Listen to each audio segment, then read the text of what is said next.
Je m'appelle Sébastien Barret, je vais pas tarder à avoir 44 ans. Je suis chargé de recherche à l'Institut de recherche et d'histoire des textes et je m'occupe principalement d'actes et textes de ce genre.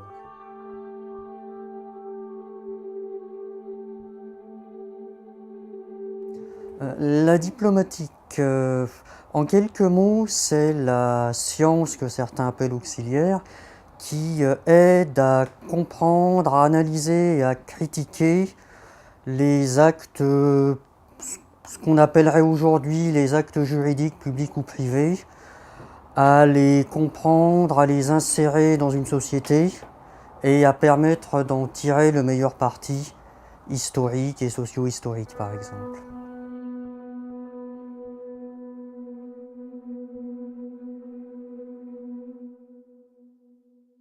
Les rapports entre la diplomatique et l'histoire, je ne sais pas si je poserais la question en ces termes-là. C'est-à-dire que je ne j'opposerais pas forcément l'une à l'autre, ni dans un rapport de supériorité, ni dans un rapport de servitude, et du reste, pas plus dans un sens que dans l'autre.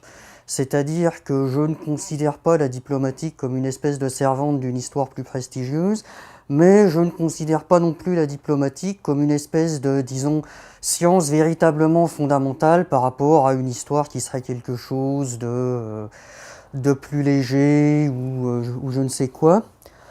En fait, je pense que la diplomatique est un secteur de l'histoire et que comme tous les secteurs de l'histoire, elle peut en alimenter d'autres. Et d'ailleurs, ça marche dans les deux sens. On ne fait pas de diplomatique sans savoir un petit peu ce qui se passe autour des corpus qu'on étudie. De la même manière qu'on ne fait pas d'histoire sans recourir à un certain nombre de choses, que ce soit des textes, des objets, des résultats de fouilles archéologiques, tout ce qu'on veut. Mais c'est un échange permanent et j'aurais, enfin pour moi en tout cas, plus l'impression que la diplomatique est à la fois l'éclairage que je projette sur l'histoire quand j'en fais et ma manière à moi d'y arriver. C'est-à-dire de parvenir à l'écriture de l'histoire et à ce que j'essaye de comprendre. Donc en fait, c'est plus des pôles différents, éventuellement changeants de la même activité, que des choses qui se différencieraient vraiment. Et tel que je vois ça, c'est un petit peu pareil avec les autres, ce qu'on pourrait appeler les autres sciences auxiliaires de l'histoire, c'est-à-dire que c'est pareil pour la paléographie. La paléographie, c'est de l'histoire de l'écrit et de l'écriture. La diplomatique, c'est de l'histoire des actes et donc de l'écrit aussi.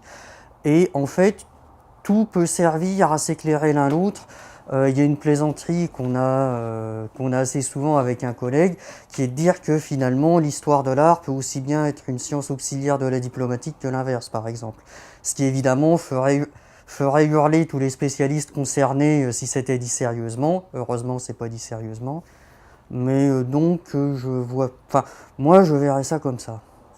Je pense pouvoir me définir comme un historien des textes à condition, tout de même, que ce soit historien des textes et de ce qui les porte. Je me vois comme un historien des textes, en ce sens qu'effectivement, je ne suis pas archéologue, je ne suis pas historien d'art, je ne m'occupe pas énormément d'objets ou de ce qu'on appelle en général l'histoire matérielle. Néanmoins, les textes, ils sont portés par des objets et je m'intéresse à ces objets, que ce soit des actes originaux, que ce soit des copies plus ou moins anciennes. Donc des textes oui, mais quand même aussi un peu de certains objets.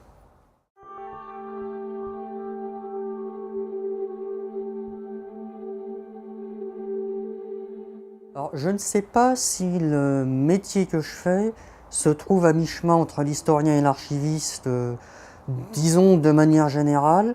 Par contre, c'est vrai que dans ma pratique, j'ai des fois l'impression d'être entre les deux.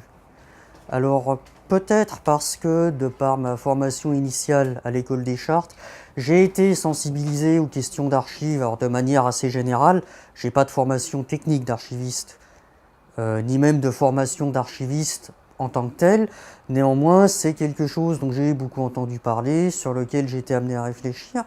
Donc effectivement, j'aime bien voir aussi, enfin essayer de comprendre aussi l'histoire du point de vue de la transmission archivistique et d'intégrer ces questions-là à mes raisonnements à moi. C'est-à-dire pas seulement se demander comment je vais faire avec les traces que j'ai en face de moi ou que j'ai retrouvées, mais aussi comment est-ce que ces traces me sont parvenues, par quel biais, par quel moyen, au travers de quelles catastrophes éventuelles, et comment ça m'est mis à disposition. Ce qui du reste est aussi l'occasion de rappeler que s'il n'y avait pas d'archivistes, il y aurait quand même beaucoup moins d'histoires et d'historiens, et que finalement pas mal d'archivistes ont aussi une activité qui se rapproche de celle d'un historien, même si ce n'est pas exactement les mêmes centres d'activité.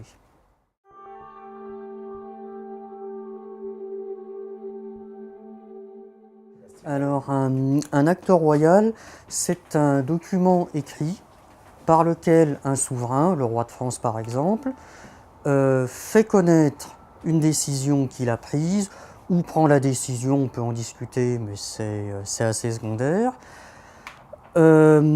C'est un document qui, normalement, doit porter, pour être valable, un certain nombre de signes, dont le plus connu, mais pas le seul, est le sceau. Et ça correspond à ce qu'on appelle assez souvent une ordonnance, en fait, même si techniquement c'est pas forcément ça, mais ça donne bien une idée de ce que ça peut être. Donc c'est simplement un roi qui porte à la connaissance qu'il a donné quelque chose, décidé quelque chose, donné une mission à quelqu'un, qu'il a décidé de lever des impôts, ça peut être toutes ces choses-là. C'est pas exactement ce qu'on appellerait aujourd'hui un texte de loi parce que ça marche pas tout à fait pareil, mais ça s'en rapproche parfois pas mal. Ça correspond aussi parfois à une décision plus ponctuelle, pas forcément à une codification. En tout cas, c'est un acte de la volonté, disons, souveraine, qui est censé avoir efficacité et porter une décision.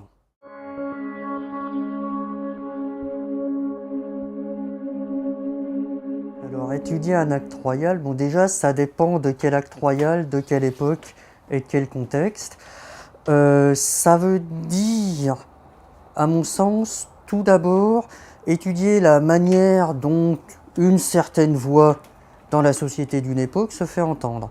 Comment elle se fait entendre, comment elle prétend se faire obéir, et comment elle entend communiquer avec le monde qui l'entoure. Et évidemment, elle fait ça de manière très très différente selon qu'elle est, mon Dieu, au début du Moyen-Âge, dans ce qu'on appelle le Moyen-Âge central ou Moyen-Âge tardif. C'est aussi de manière assez intéressante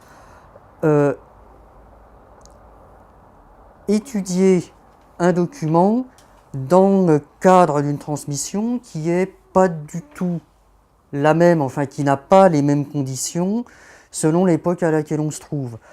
Pour prendre un exemple un petit peu simple, l'intégralité des actes royaux mérovingiens tient en 2 volumes édités, alors des volumes épais et in quarto, mais 2 volumes quand même. Si on se met, disons, à peu près vers le milieu du XIVe siècle, il y a plusieurs dizaines de milliers d'actes royaux qui quittent la chancellerie tous les ans. Ce qui signifie que dans un cas, on va étudier une espèce de monument particulièrement monumental parce qu'il est rare, que dans l'autre, on va étudier quelque chose qui est, disons, relativement connu, fréquent, et que du coup, on ne va pas l'étudier du tout de la même manière. Dans un cas, il va falloir user d'astuces, de ressources pour comprendre ce qui peut se cacher derrière chaque mot, chaque petit trait matériel d'un document original, si par miracle il est conservé. Dans un autre cas, le cas le plus tardif, ça va plus être essayer de comprendre ce qui se passe dans un contexte qu'on connaît déjà, mon Dieu, pas mal. Dans certains cas, il va falloir gérer la rareté, voire l'extrême rareté, et tout le silence que ça laisse autour.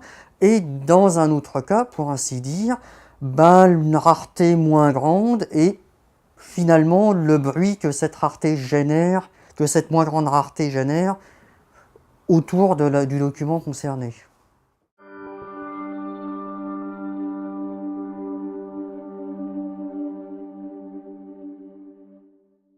Ah, alors, discerner les priorités d'un roi de France à travers l'étude de ses actes. Oui et non. Oui, dans la mesure où, comme ces actes sont une émanation de son activité législative, de son exercice du pouvoir et de sa manière de communiquer, forcément, ça va en livrer une partie. Oui, parce que, un petit peu par défaut, souvent en fait, ou du moins pour certaines périodes, on n'a pas le choix. Oui, parce que même dans certains détails qui relèvent, disons, de cheminement administratif normal d'un acte, on peut repérer l'implication éventuelle du souverain dans la production de l'acte. Non, ou du moins pas toujours facilement. D'abord parce que ça n'est évidemment qu'une partie de son activité. C'est parfois presque la seule qui est documentée, mais ça ne veut pas dire que le reste n'existait pas. Non, parce que ça n'est évidemment pas les seules sources que nous avons. Et non, ou du moins pas totalement, ou avec méfiance, parce que, étant des documents aussi de nature juridique, administrative, les actes royaux vont être soumis à un certain nombre de règles qui peuvent nous masquer un petit peu la vérité. D'une certaine manière, le même genre de principe qui fait que si on reçoit aujourd'hui une lettre de la présidence de la République, il y a énormément de chances pour que le président de la République ne l'ait jamais vu, ni lu, et encore moins signé. Dans toute une série de cas qui peut varier selon les lieux et les époques, un acte royal, c'est plus une émanation de l'administration du roi qu'une émanation du roi lui-même. Donc c'est possible. On peut tout à fait discerner évidemment des principes de gouvernement, parfois des idées. On voit évidemment dans quelle direction tend l'administration ou l'activité d'un roi ou d'un règne, mais il faut parfois être un petit peu prudent quant à la trop grande personnalisation des données qu'on en reçoit.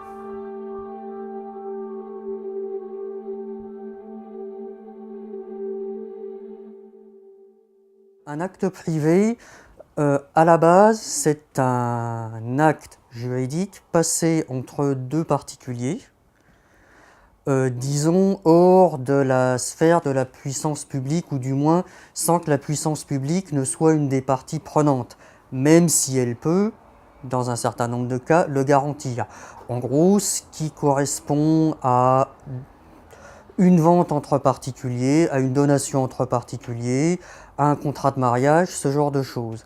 Alors, au Moyen-Âge, la situation se complique du fait que pendant très longtemps, ce qui pour nous relève des sphères publiques et privées n'en relève pas, ou du moins que la différence n'est pas faite ou pas faite selon les mêmes critères. C'est-à-dire que jusque très très tard, et d'ailleurs ça vaut jusqu'après le Moyen-Âge par exemple, un acte royal est jamais entièrement privé. Ou plus exactement, quand un roi fait quelque chose, c'est jamais totalement privé. Quand un roi de France du XIVe siècle fait des dons à un monastère parce que sa fille y entre, c'est pas privé.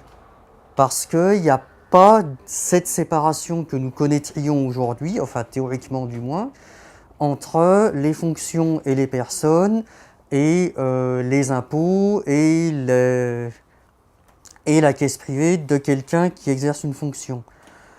Ça se complique encore plus du fait que à certaines époques, il n'y a pas toujours de garantie publique ou de ce que nous on appellerait de garantie publique de l'acte privé, c'est-à-dire qu'il faut, quand on est au X-XIe siècle par exemple, en particulier dans certaines régions françaises, il n'y a pas l'équivalent d'un notariat public qui assurerait tout ça de manière claire.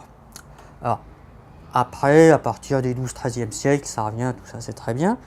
Ce qui est très intéressant dans l'étude de cette documentation, ou de ces documentations, parce qu'elles sont vraiment très diverses, c'est que ça permet d'arriver assez souvent vraiment au cœur des sociétés.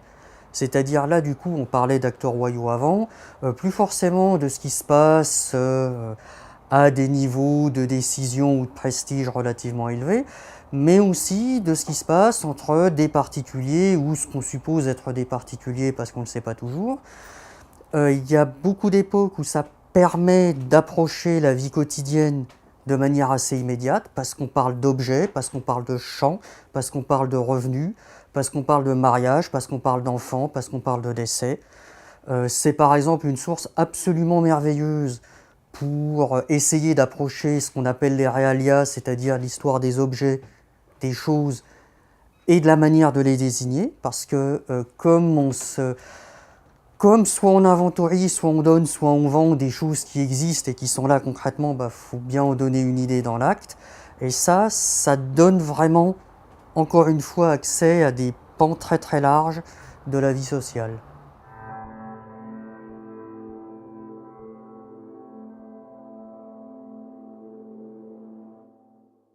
Alors, une différence fondamentale entre la société médiévale et nos sociétés contemporaines qui transparaîtrait à travers les actes. En fait, je pense qu'il y en a plusieurs qu'on peut voir. Une de celles qui me frapperait quand même, ce serait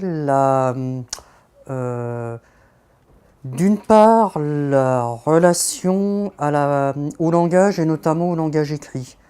Même si le Moyen-Âge s'est quand même beaucoup plus servi de l'écrit que ce qu'on pourrait croire, que ce qu'on a cru, même si, notamment à la fin du Moyen-Âge, l'écrit est beaucoup plus partout et que même au Moyen-Âge, il y a peut-être plus d'écrits qu'on ne pourrait le supposer, c'est quand même pas du tout la même chose, ni la même manière de s'en servir. C'est quand même, l'écrit est quand même quelque chose qui concentre plus à la fois la compétence et le pouvoir que de nos jours, et qui, je pense que l'écrit polarise peut-être aussi plus un certain nombre de phénomènes qui ne le fait de nos jours. Sinon, il y a peut-être aussi, mais ça c'est peut-être le biais de mes sources à moi, peut-être quand même aussi le recours permanent à la transcendance. En l'occurrence à la transcendance divine, mais il y a quand même beaucoup plus de genres d'actes écrits au Moyen-Âge qui font appel d'une manière ou l'autre au divin, à l'invocation du divin et à la divinité que ce que nous ferions aujourd'hui, où on se place alors sous d'autres auspices, mais qui ne sont pas les mêmes. Mais au Moyen-Âge, on parle de Dieu dans les actes, on parle de la divinité dans les actes, on se fait éventuellement excommunier dans les actes, on se fait parfois vouer à l'enfer si on ne respecte pas un acte, ce qui est des choses qu'on imaginerait, alors pour le coup, plus du tout aujourd'hui. Si je ne respecte pas un contrat de vente, la loi me souhaite beaucoup de choses désagréables, mais personne ne me dit que je vais finir en enfer.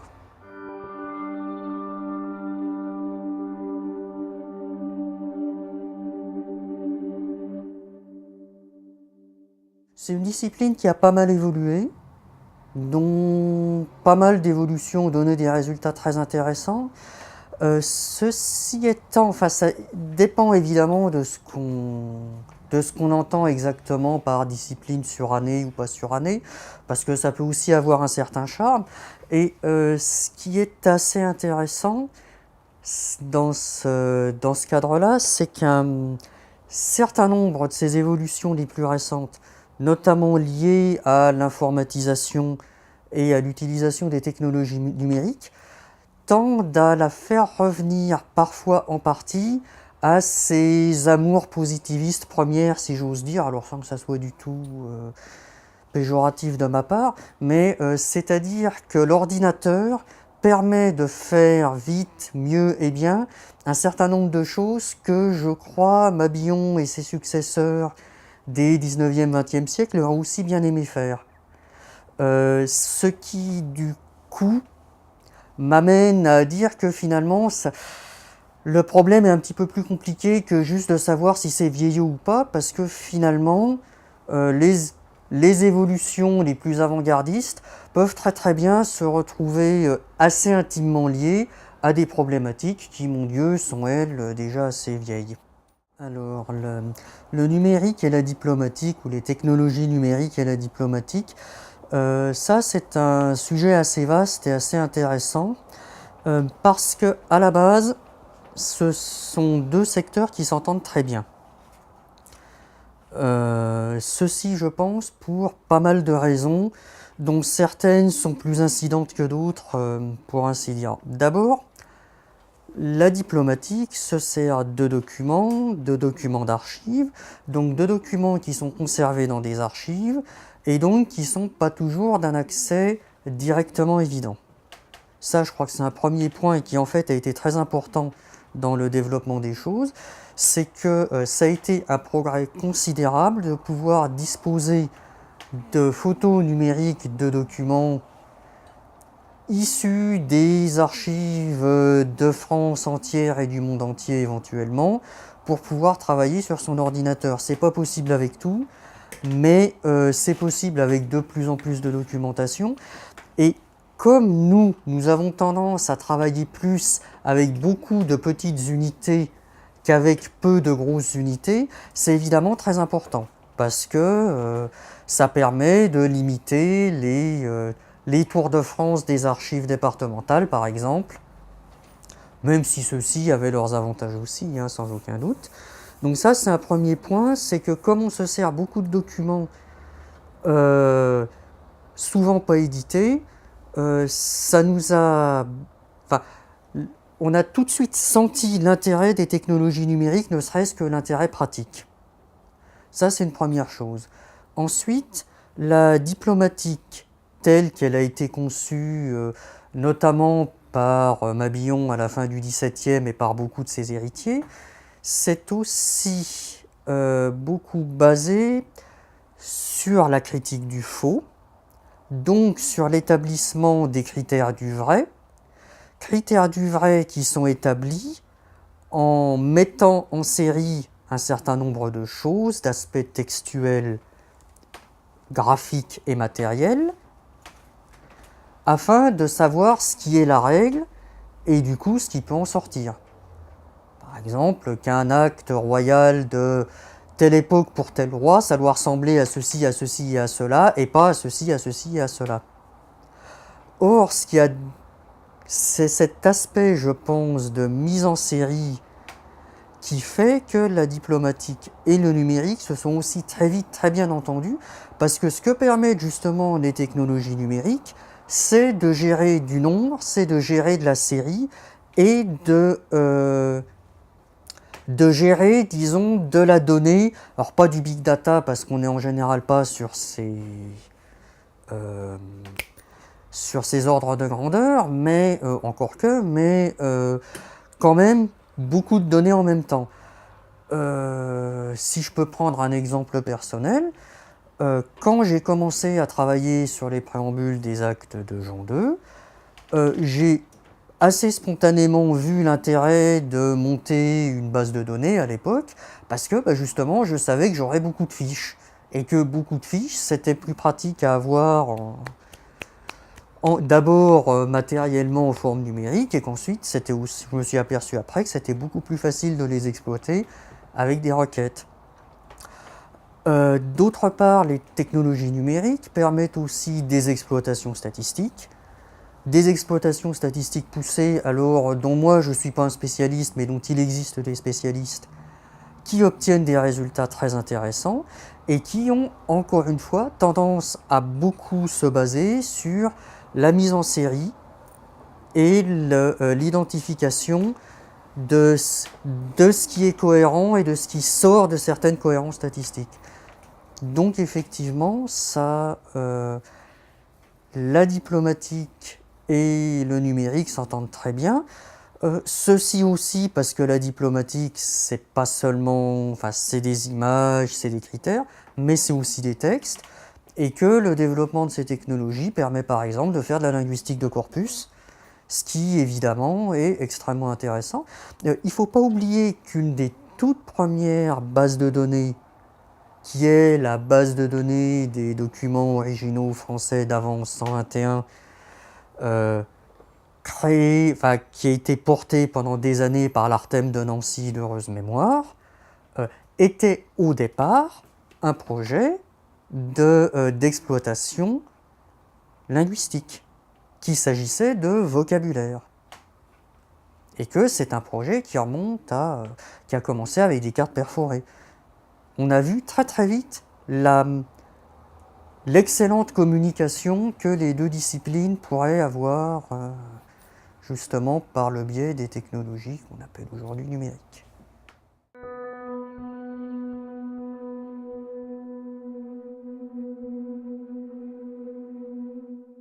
Les problématiques que peuvent nous refléter la documentation médiévale peuvent alors, dans un certain nombre de cas, effectivement se rattacher de manière plus ou moins lointaine à des problèmes d'aujourd'hui. Comment dire ça? Il faut évidemment pas naïvement penser que on va trouver des espèces de solutions miracles dans le passé. Par contre, ne serait-ce que parce que c'est des sociétés qui sont parentes, il y a effectivement un certain nombre de choses, d'échos qu'on peut retrouver. Par exemple, bon, c'est un cas peut-être un petit peu particulier, mais qui me semble assez éclairant, la légitimation du pouvoir et sa rhétorique, notamment celle du bien commun. C'est-à-dire que c'est une chose qu'on retrouve assez abondamment dans la documentation que j'étudie, mais alors pas seulement, parce qu'il y a évidemment tout un arrière-plan culturel, que l'action royale doit être menée en vue du bien commun et par le bien commun et pour le bien commun, et sur la manière dont ce bien commun est à atteindre par rapport à un égoïsme privé dans lequel évidemment le pouvoir va essayer de rejeter tout ce qui ne l'arrange pas. Et c'est vrai que ça, par exemple, c'est des choses dont on peut retrouver des formes aujourd'hui encore, hein, de la manière dont on essaye de justifier sa propre action, quasiment en passant par l'intérêt des autres, si j'ose dire. Après, il y a aussi, je pense, un certain nombre de problématiques fondamentales. Là, je pense plutôt à mes histoires de documentation privée dans des époques un peu incertaines, qui est de savoir comment des êtres humains en société essayent de fonctionner, essayent de faire en sorte que leur rapport marche, qu'il y ait des procédures qui leur permettent de fonctionner ensemble. Par exemple, comment faire pour qu'une vente soit à peu près fixe ou une donation, pour assurer que quand on vend quelque chose à quelqu'un, il y ait moyen de se souvenir quelque temps après que ça a vraiment eu lieu et que c'est pas une invention des deux parties. Et ça, finalement, c'est un problème qui se pose un petit peu à toutes nos sociétés, selon des modalités extrêmement différentes évidemment, mais qui sont toujours là. Il y a aussi, de manière assez curieuse, un certain nombre de manières de communiquer qui me semblent communes. Une chose qui m'amuse par exemple toujours beaucoup, c'est que nous avons aujourd'hui tendance, quand on regarde le Moyen-Âge de loin comme ça, à beaucoup parler de l'utilisation du symbole au Moyen-Âge et de l'importance du symbolique et de la communication symbolique et Et en fait, de faire ça comme si c'était une spécificité médiévale par rapport à nos sociétés. Or, dans beaucoup de cas, ça l'est pas tellement. Enfin, c'est pas tellement spécifique, parce qu'il suffit de réfléchir un petit peu à la manière dont beaucoup de choses se passent aujourd'hui pour s'apercevoir que le symbole est partout, ne serait-ce que dans l'attention que nous mettons de manière renouvelée ces dernières années, à faire très attention à ce que les logos de nos différentes institutions se retrouvent sur les affiches que nous éditons, ce genre de choses. Enfin, il y a... Et ça, par contre, du coup, justement, c'est sans doute un des points où le fait d'être médiéviste m'a permis de m'apercevoir d'un certain nombre de choses, disons, qui concernent nos sociétés, ou disons la société dans laquelle je vis.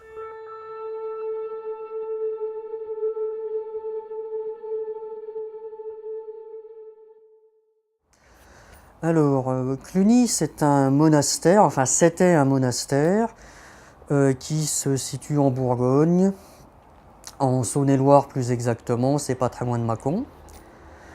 Ça a été d'abord un des établissements, puis un des réseaux monastiques, puis un des ordres religieux les plus importants du Moyen-Âge, qui a essaimé un peu partout dans ce qu'on pourrait appeler la France, mais aussi dans toute l'Europe, et ce jusqu'en Angleterre et en Espagne, ce qui pour l'époque était déjà assez loin. C'est un monastère dont il ne reste actuellement plus grand-chose de médiéval. Il y a quelques restes, mais les bâtiments du cloître actuel datent de l'époque moderne, parce que tout ça a énormément souffert à la Révolution. Cluny, c'est aussi, alors peut-être la plus chez les médiévistes, une espèce de mot-clé, parce que c'est au départ une orientation réformatrice assez particulière chez les bénédictins. Puis, comme c'est devenu quelque chose de grand, de prestigieux, c'est devenu... Enfin, c'est aussi un ensemble cohérent et bien connu, un des ensembles auxquels vont s'affronter ce qu'on appelle les nouveaux ordres. Les débats entre clunisiens et cisterciens sont par exemple quelque chose d'assez connu. Et Cluny, ça a aussi laissé une relative trace dans disons dans la culture générale, parce que c'est aussi, notamment encore en Bourgogne, un réseau de bâtiments, d'anciens bâtiments, de vestiges médiévaux. Alors, dans mes recherches, Cluny a une place finalement assez spéciale, et pas seulement parce que je travaille sur la documentation clunisienne. C'est d'abord un objet d'étude. Un objet d'étude, et notamment par le biais de sa documentation des X-XIe siècle. Ça a aussi été le sujet de ma thèse de doctorat, qui là portait sur les archives de Cluny du Xe ou XVIIIe siècle. Donc on retrouve mon intérêt pour les questions d'archives, les questions de transmission et les questions de conditions de production du discours historique. Mais c'est aussi, de manière un petit peu plus, disons, personnelle, le premier gros changement de chantier que j'ai opéré. C'est-à-dire que j'ai travaillé sur les actes royaux du XIVe siècle tout d'abord, puis sur la documentation clunisienne, et ça a été en fait une grosse césure. Grosse césure également parce que à cette occasion-là, je suis parti pour la première fois en Allemagne, ce qui m'a permis de découvrir à la fois un pays, secondairement un ancien pays parce que j'étais sur le territoire de l'ex-RDA, une langue que je ne pratiquais pas, et une historiographie. Donc, pour moi, Cluny, c'est beaucoup de choses. C'est un objet d'étude important et prestigieux. C'est un monastère autour duquel je fais toujours tourner pas mal de mes recherches. Et ça a aussi été, disons de manière un petit peu plus générale, une étape assez importante de ma vie scientifique et personnelle, même au-delà de l'objet d'étude en soi-même.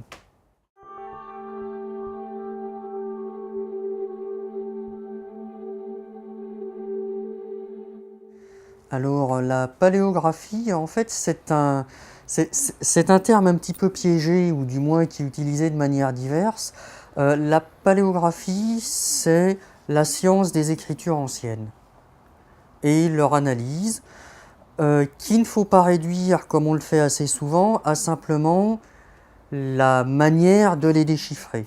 C'est-à-dire que la paléographie comprend le déchiffrement des écritures, mais ne s'y arrête pas. Elle concerne aussi la datation des écritures, mais elle ne s'y arrête pas.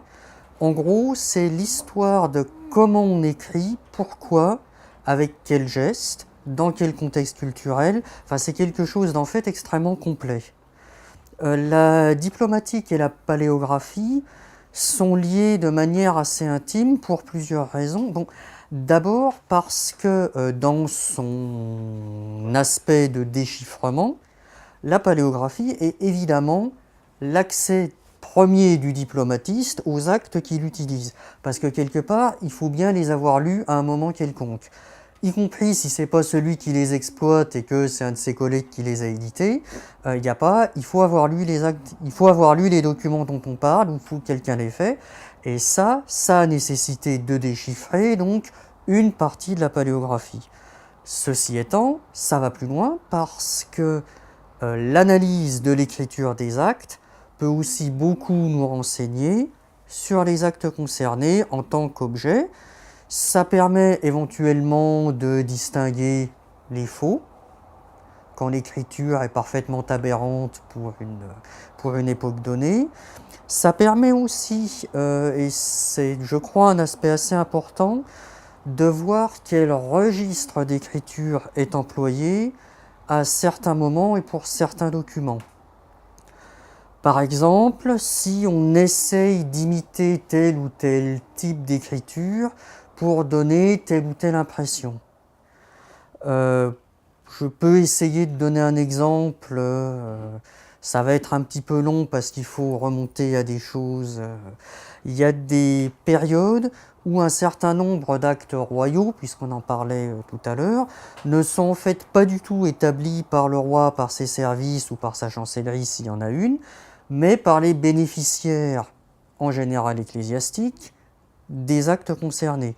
C'est ce qu'on appelle la rédaction par les destinataires ou les impétrants, c'est-à-dire qu'un monastère va écrire l'acte dont il est bénéficiaire, qui sera validé ensuite, ou pas d'ailleurs, ça dépend des moments. Et là, il peut se produire que les gens du monastère essayent, ou pas, ça dépend des moments, d'imiter plus ou moins une écriture de chancellerie. De la même manière qu'un certain nombre des actes privés dont je parlais tout à l'heure vont essayer d'imiter des caractères d'écriture des actes souverains pour, disons, signaler, je pense, au maximum que ceci est un acte valide et c'est pas juste un bout de parchemin qui est jeté là. Donc il y a comme ça un certain nombre de choses.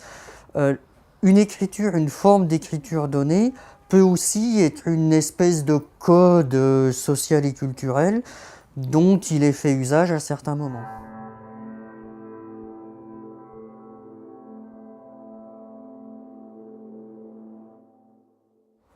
Alors, passé, oui, finalement, pas mal de temps en Allemagne, 8 ans comme attaché de recherche, et si j'y compte les périodes où j'étais doctorant, ça fait quand même quasiment 9 ans et demi.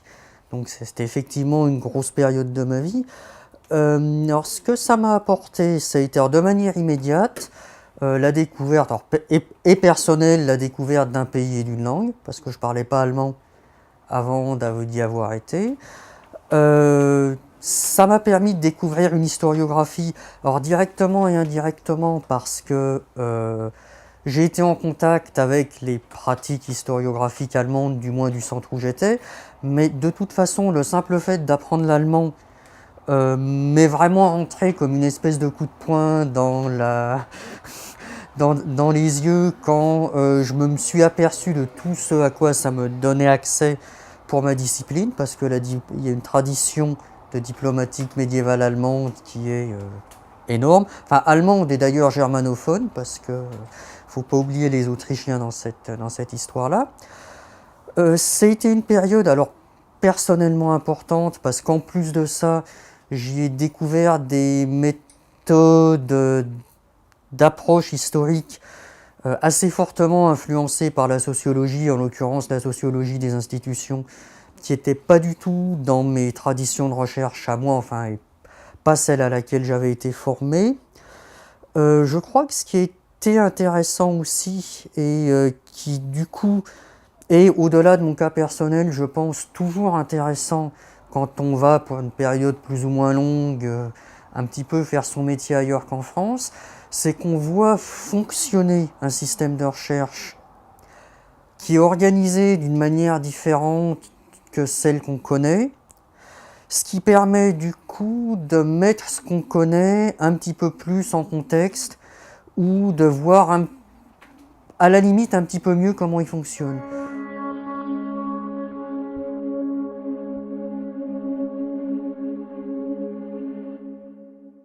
Ça passe tout d'abord par l'entretien, si j'ose dire, des réseaux scientifiques que j'avais quand j'étais en Allemagne, ou de leur suite, hein. C'est-à-dire que j'ai toujours des relations, pas seulement personnelles, mais aussi professionnelles, avec un certain nombre de mes anciens collègues à Dresde ou ailleurs, quand ils y sont allés. Ça passe aussi par, disons de manière immédiate, par une participation assez courante à des colloques envisagés comme colloques internationaux et européens. Alors, ce qui se fait de toute façon de manière de plus en plus naturelle, parce que chez nous aussi les distances se sont réduites et les choses se sont internationalisées, ce qui fait que bon, finalement l'appellation colloque international est presque plus vraiment pertinente, parce que quasiment tous les colloques le sont d'une manière ou d'une autre, enfin, ce qui est assez intéressant aussi. D'une manière peut-être plus particulière, dialoguer avec l'Europe, ça consiste aussi à travailler bêtement à l'IRHT, parce que l'IRHT est une institution qui est connue et reconnue dans l'Europe et dans le monde, et que du coup il y a d'une manière ou d'une autre des chercheurs de l'Europe entière, et même au-delà de l'Europe, qui viennent à l'IRHT. Alors évidemment ils viennent pas tous me voir moi, mais enfin ça n'empêche quand même qu'on peut les voir, et qu'il y en a quand même qui de temps en temps viennent me voir moi. Ça implique aussi, mais ça aussi je crois que c'est une tendance assez générale, le fait de considérer de plus en plus comment dire ça, l'historiographie extra-française dans ses travaux, disons par défaut. C'est-à-dire que, c'est bon, c'est peut-être personnel aussi, hein, mais par rapport à quand j'ai commencé, j'ai l'impression que surtout nos disciplines tendent de plus en plus à ne plus pouvoir se dispenser de connaître au moins les bases historiographiques d'autres traditions que les nôtres. Alors, ce qui, de toute façon, il faut le reconnaître, dans les spécialités autour du manuscrit médiéval en général et en diplomatique, a toujours été un peu le cas, parce que c'est finalement depuis les années 50 qu'on a des institutions comme la Commission internationale de diplomatique, le Comité international de paléographie latine, qui, bon, de toute façon, ont un petit peu dirigé nos regards vers l'étranger, mais j'ai l'impression que ça s'est un petit peu renforcé, ou du moins que les historiographies, qu'il y a de moins en moins d'historiographie européenne, en particulier dans le domaine linguistique, disons roman et anglo-saxon au sens large, donc aussi avec les domaines germaniques, disons, qu'on puisse se permettre d'ignorer légitimement. Enfin, c'est peut-être une impression qui est plus personnelle qu'autre chose, mais c'en est véritablement une.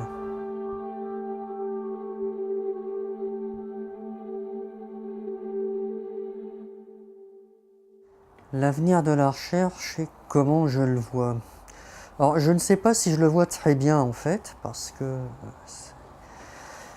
je pense que ça n'est une surprise pour personne si je dis que le paysage est actuellement un petit peu tourmenté et affecté de mouvements, de restructuration, de composition, décomposition, recomposition, qui sont un petit peu difficiles à maîtriser et sur lesquels il est parfois difficile d'avoir un avis à long terme.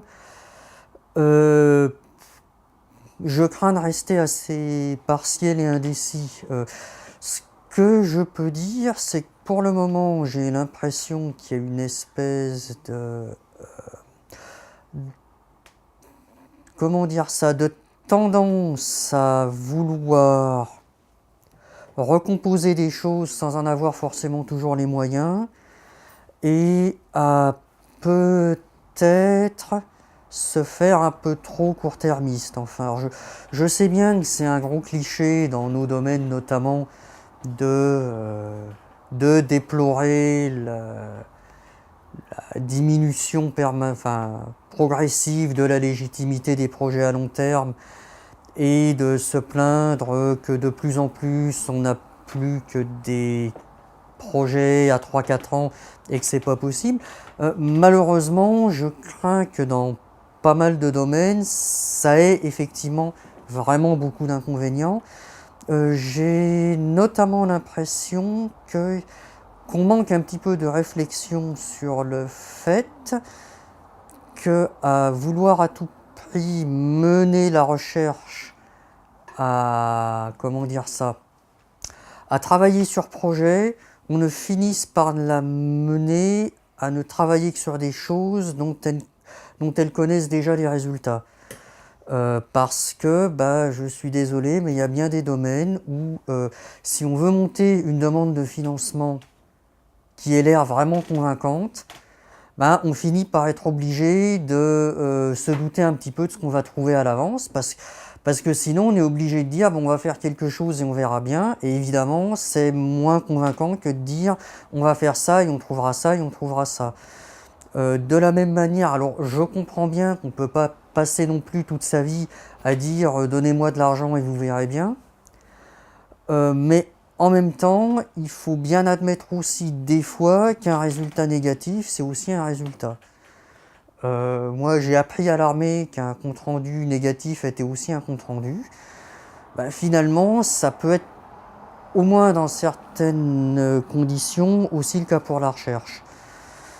Je ne suis également pas toujours très convaincu que la tendance actuelle en regroupement en pôles très larges soit vraiment la solution, parce que ça peut bien évidemment donner des choses, mais pour le moment ça donne quand même des structures assez labyrinthiques et dans lesquelles on essaye de se retrouver bien évidemment, et dans laquelle j'ai l'impression que même avec la meilleure volonté du monde des différents acteurs, il finit par y avoir un espèce de taux de perte, disons, d'énergie et d'argent qui des fois est un peu gênant. Enfin, j'ai peut-être tort et je suis prêt à me laisser convaincre du contraire, mais il m'arrive d'avoir l'impression que des fois, on consacre beaucoup de temps et d'énergie à obtenir des résultats qui sont finalement pas énormes en termes de logistique. Enfin, ou pour le dire plus crûment, que il arrive peut-être que pour obtenir des moyens finalement assez limités, on dépense une énergie qui, de nouveau calculée en moyens et très concrètement en frais de personnel, finit par être un petit peu excessive. Ce livre commun que j'ai eu la chance de publier avec Benoît Grévin, c'est quelque chose qui m'a occupé pendant des années comme ça, qui nous a occupés tous les deux de manière assez naturelle et qui s'est très bien passée. C'est donc une collaboration entre nous et une collaboration entre nos institutions, mais c'est aussi une collaboration qui n'a jamais fait l'objet d'aucune convention. Et pourtant, ça a marché quand même. Euh, Et il m'arrive de penser que, et je suis le premier à faire tout ce qu'il faut de convention quand j'estime que c'est nécessaire, hein, mais qu'il faudrait des fois aussi pas oublier que la recherche, ça ne se fait pas que dans des demandes de projets, des rapports d'activité ou les signatures de conventions.